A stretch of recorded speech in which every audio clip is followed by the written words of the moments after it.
Emily's eyes flew open. She wasn't in her room. Velvet curtains, locked windows, and footsteps coming closer. She didn't know it yet, but before the day ended, she'd be forced to marry a stranger. Emily didn't want this marriage. But then, that stranger showed her something on his phone. Something so terrifying, it made her freeze. And what she did next? You'll have to see for yourself. Ugh, where am I? Emily's head felt so heavy. Last night, I was sleeping in my own bed. This isn't my house. Whose place is this? Why is my head spinning? When Emily finally opened her eyes, her heart skipped a beat. She shot up, looking around in panic. The room she was in looked strange. Everything about it felt wrong, creepy. This place, it's so weird. Whose house is this? And how did I get here? I have to get out. She slowly tiptoed toward the door, careful not to make a sound. But the moment she stepped outside, her eyes widened in shock. Oh my God. The place was enormous, bigger than any five-star hotel she had seen. And everywhere she looked, there were guards in black uniforms, holding long rifles. Why are there so many guards in a house? Why do they all have guns? Emily's forehead was already covered in sweat. She moved down the stairs slowly, trying to hide. But the moment she made a run for it, "Stop!" All the guards surrounded her, pointing their guns straight at her. Emily froze, shut her eyes tight, and screamed, "Don't shoot! Please don't kill me! Who are you people? Why are you doing this?" No one answered. "Please, let me go," she begged. But one of the guards grabbed her hand, dragging her into another room and locked the door from outside. Emily pounded on the door. "Please, open the door, somebody help me." But before she could scream again, she noticed two young women standing inside the room, staring at her. Who are you?" she asked, stepping back. The girls didn't reply. Instead, they rushed toward her, tied a cloth over her mouth, and bound her hands. Then, they began dressing her up.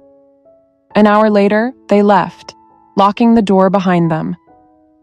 Emily slowly turned toward the mirror and gasped. She was wearing a red bridal gown. Why? Why did they dress me as a bride? What are they going to do to me? Tears streamed down her face as fear took over. Suddenly, the door opened again. Two guards came in, grabbed her, and began dragging her somewhere. "Where are you taking me? Why am I dressed like this? Let me go!" she screamed. But they stayed silent. They dragged her into a massive hall. In the middle was a wedding altar, beautifully decorated.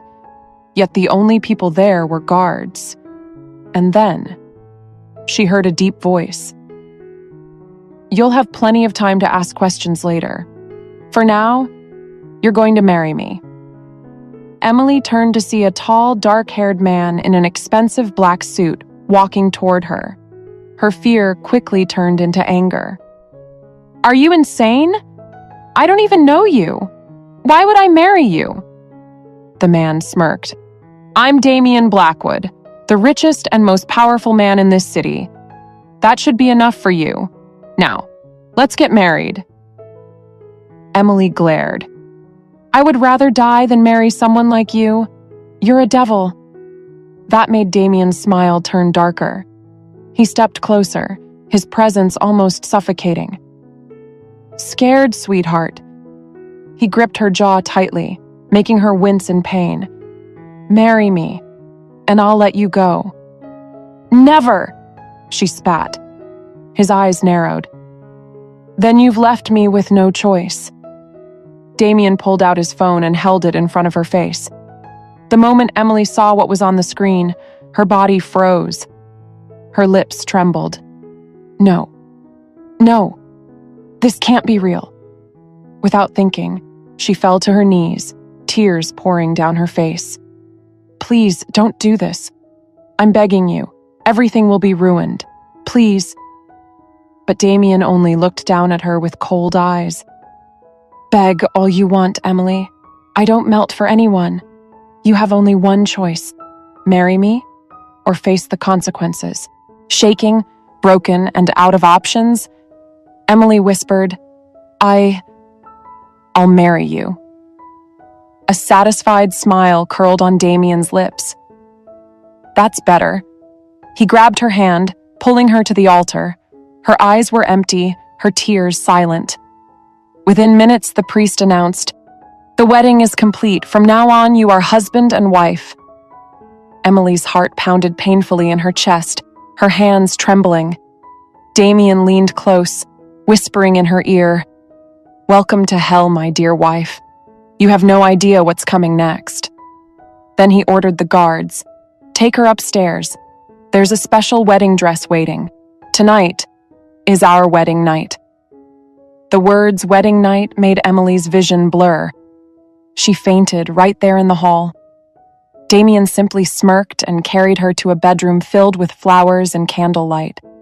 Because for him, this was only the beginning. Want to know what Damien showed Emily on the phone that made her agree to marry a stranger who looked like a demon? Wait for part 2.